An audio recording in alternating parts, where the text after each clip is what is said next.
a couple of movies with him, and he was in The Rock. I don't know if you remember that. Yeah. Yeah, I remember. He's a mean, nasty talking guy. Well, they were all upset, because they didn't appreciate the way they were treating the folks coming back from the Korean, or was it the Korean, or I forget, but Yes. It was. Okay, then. No problem. Okay. Mr. Sporleder, tell me, when did you move into U City? Oh, let me 40 start years you over. ago. Could you give me your name and spell it correctly for us? Okay. And then give us your address here in U City. Okay. And your age. First name is Jim, last name Sporleder, Sporleder. And I'm here 40 years ago, I think. I can't remember the exact date. And And the address is? 721 Radcliffe Avenue. And your age? And I am 69. 69. I'll be okay. 70 in February. In February, Mhm. okay. So when did you come to U City? Well, it was, we had been moving up from Afton. My wife was lived in Ferguson, and I lived in Afton. And Afton, I had gotten tired of that, and so we met right about U City. I got a job through the Presbytery in St. Louis and at West Presbyterian Church, which is pretty close to U City. And so we ended up right on the edge of U City, and then bought this house from a good friend of ours after we had joined the church down in the Presbyterian church down in what's the Cleetown, yeah. And so it all sort of started coming together kind of in that way. And Well, Afton and Ferguson to U City. I mean, Yeah. U City's a very different community. yeah. What made you decide on U City? Well, I was I was pretty much looking at the world in a different perspective from Afton folks after a while. I thought, well, let me get out of here and get somewhere where it makes more sense. And not that there isn't a lot of good folks in Afton still. And so I was in college, and they asked me to please graduate, because I didn't know what I wanted to be. I'm still not sure what I want to be. So anyway, that was attractive too, to get up here at the university. So I have a master's from the school there in social work, basically in organizing and helping with developments and things of that sort. And I sort of wandered into all of that, and in and out of it. Now, that would have been at around 67 Mm-hmm. that you're coming in. There was white flight going on at the time, and here you are coming in. Were you Right.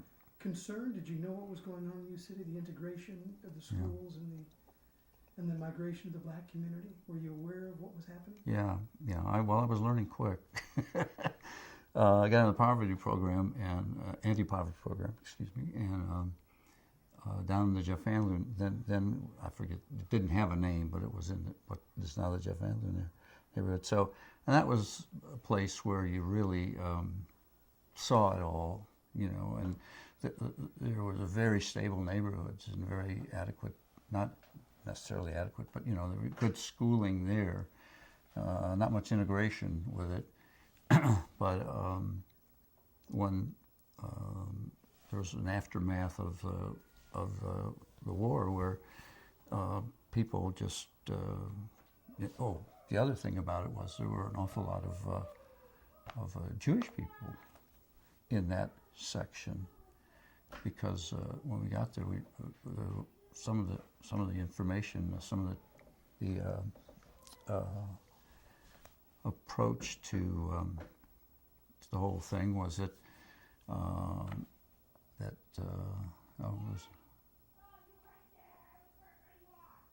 I'm sorry. Just there was folks that had been there for an awfully long time and had been there reasonably well off, or at least adequate. But when it was sort of after the war and all that sort of stuff, and then they started, when the civil rights started, then there was this huge transfer from the South. South, in fact, were giving people bus tickets and train tickets to come up here to St. Louis and live the good life while they got up here.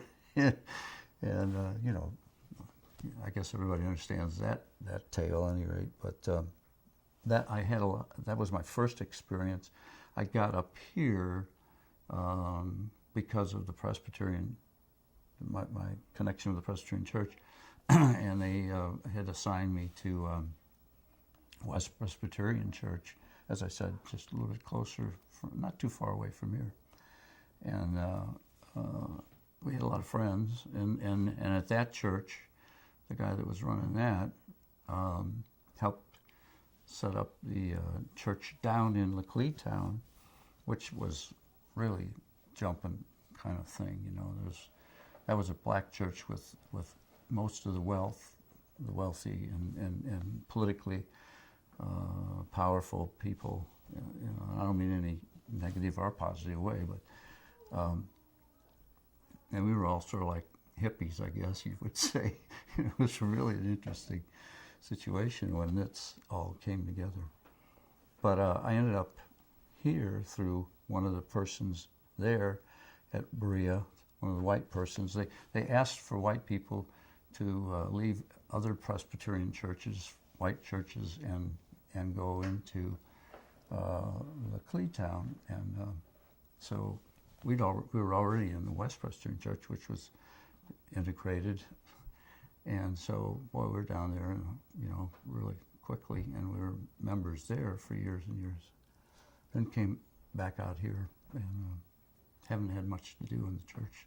Well, you know, when you moved in, you're a social scientist, Mm-hmm.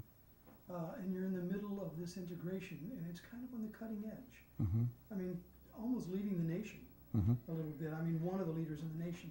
Did you feel like a scientist in a lab in the middle of an experiment that you could look around and see the dynamic of what was going on? Yeah, there was that. The main thing was I just saw it all as... I'm sorry. Yeah. It's just too loud. That plane, let us give that plane a second. I cranked the window shut? Oh, no. Because it's really, really quiet once you close these windows. The plane will be It's, on. yeah, thank you And so it's much. very pleasant with it open. Okay. Okay, anytime. Okay, so did you feel like you were in the middle of an experiment, that you were just sort of in the... Well, I was really... there was some of that, because we had to think, okay, how do we do this? That was the experimental stuff. That was how do we, you know, what do we get to do here? How do we do it? How do we look after it and make sure it's going in the right direction, or be sure we are at least. And so that was learning. And then, you know, I was pretty aggravated with the whole way the thing was working. You know, that the government was so ignorant, and so and the poverty program really wasn't much more than the poverty program. Well, the government, are you referring to the U City, the local government? No. During the integration? Well, integration? we had some, you know, eventually I ended up running the Freedom of Residence organization, which is just... Explain the Freedom of Residence for me. Freedom of Residence was, grew out of Ruth Porter, who was a black woman in the West End. She was one of the older women, yeah, and very good organizer, very good. I didn't know her real well. The whole thing happened. I ended up there, which really got me connected with University City, because all the people, a lot of people from University City were working, and through that venue because that wasn't too way far away. It was over in the West End, not the Central West End, but the West End at the end of where the city ended to go to the county. So when that happened, I ran into these people, and I thought, well, this is a good thing, you know, between the church and University City. And there were a lot of people that were really active and creative in what they were doing. I mean, there were a lot of interesting things going on. So I ended up with the Freedom Resident Organization after Ruth Porter died. When she actually, there was several steps to that. Paul Smith, Reverend Paul Smith, who's no longer here, but he was working in the city. He was a Presbyterian minister down at in Laclede, and he was interim sort of director until they found a person, and then they found a person, and he didn't work out, and then by then this group down in Jeff Anlou had all been fired because they wouldn't kowtow to the way the city wanted to use the money. It wasn't really that the city was going to use it for the zoo, but I mean they weren't using it appropriately. They were using it politically, and so as things went on, we had to find other ways to change How did Freedom of Residence play in the University City area? Were you active here? Yeah, I think it was created here. Oh, I thought it was in the west end of the city. Well, that to me it was. I didn't necessarily recognize the difference between the city and county at that point. With this, in that venue, in that area of that issue, that kind of issue. What was its mission? Well, it was to find ways to creatively reorganize how the city was operating in terms of its black, white living neighborhoods and whatever. What a lot of it was, there were a number of excellent things that went on. I'm sure Danny must have filled you in on some of the guys, like the fellow that jokingly, I think they jokingly, this guy, he was a big builder and he really wanted to have blacks, and he wanted to have an integrated area. But whenever he was a big builder, and but he would knowingly and publicly indicate that it was okay for black people to come by into his neighborhoods. And when they did, then what happened was anybody that came to another, who then wanted to go see another builder, they'd say, well, you know, there's black people there. And so, you know, it's got stuff like that. So he came to Freedom Residence on his own.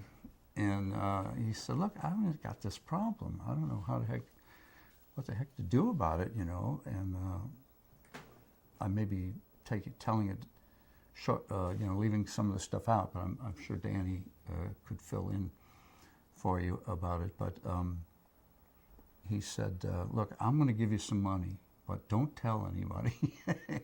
And Danny said, well, I said, well, how did you get this money then? He said, well, he said, Danny rolled his eyes and said, well, I was supposed to meet him at a tree in the park, and he was going to leave the bundle there or something like that, you know. So it was this whole thing that he What was never. the money for? Well, it was for Freedom Residence to get its business going and to focus in the the area of University City. Because see, So if a black family wanted to move into a neighborhood, you would help them? You would counteract any difficulty they might have in purchasing, is that? yeah, that was it. Yeah, and it was. That sounds yeah.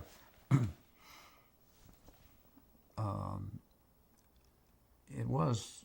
Let me think here for a minute. They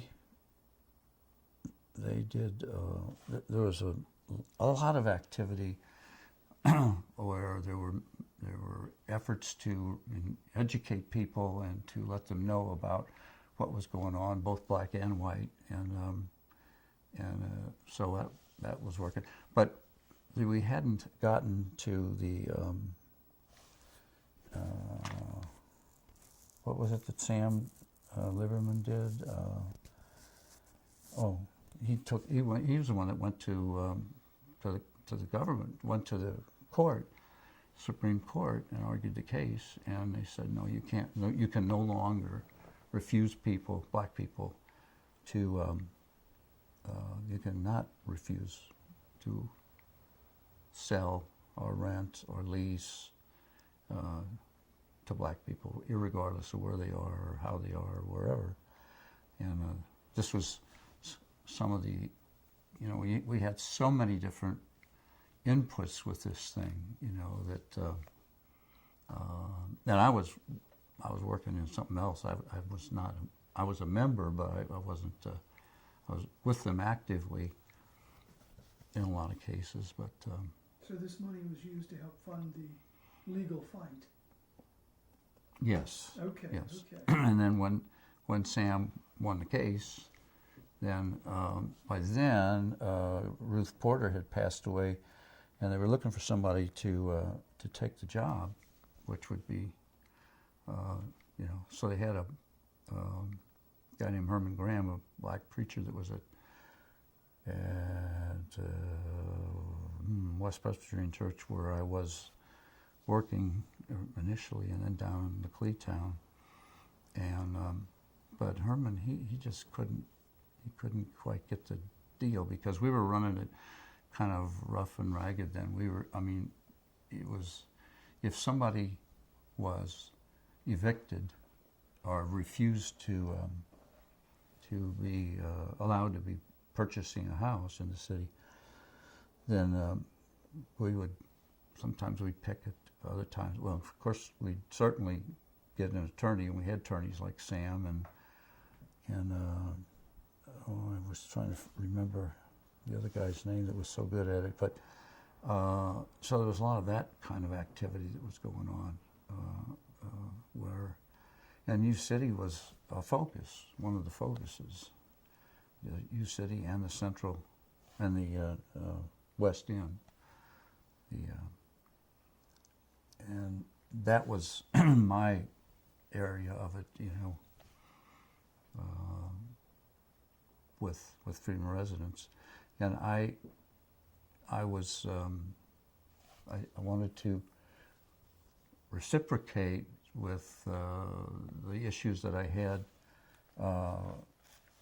down in the poverty program in Jeff Handler area, because we had been fired, so I had to kind of work wherever I could get it, and so Freedom Residence was there. I wrote a grant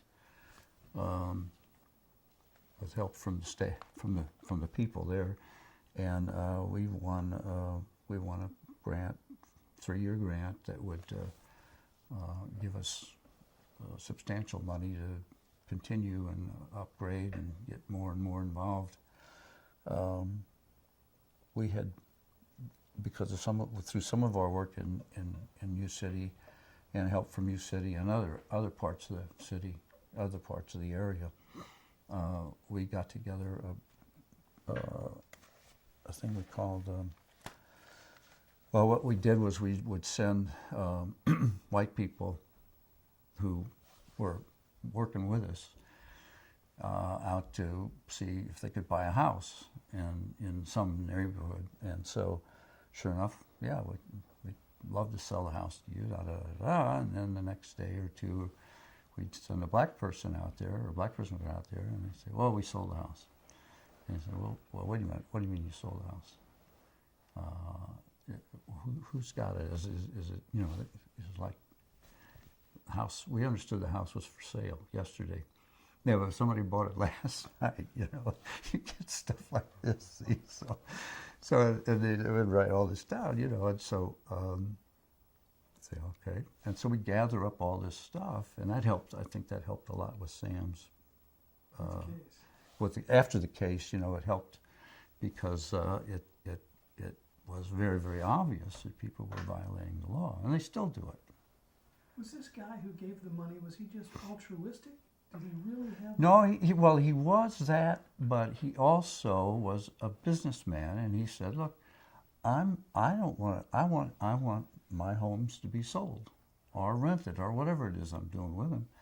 And he said, there's a huge, he said, I suspect, he said he suspected that there were a lot of people who, in the black community, that wanted to live somewhere else, anywhere. You know, it didn't matter. They could be in a higher level of housing in an all-black neighborhood, or they could be in with white people, or they could do whatever they want to do. It was just that. But he was getting cut off, you might say, by the builders. The other builders, home builders, were giving him all kinds of fits. So, why would the other builders do that? Didn't they have the same motive as he did? Did they really care? I mean, were they getting pressure from city halls, or what would cause them to say, no, we're only going to sell to whites here? I mean, it was... Well, it was, you know, in an era of, you know, working with a nation that was obviously not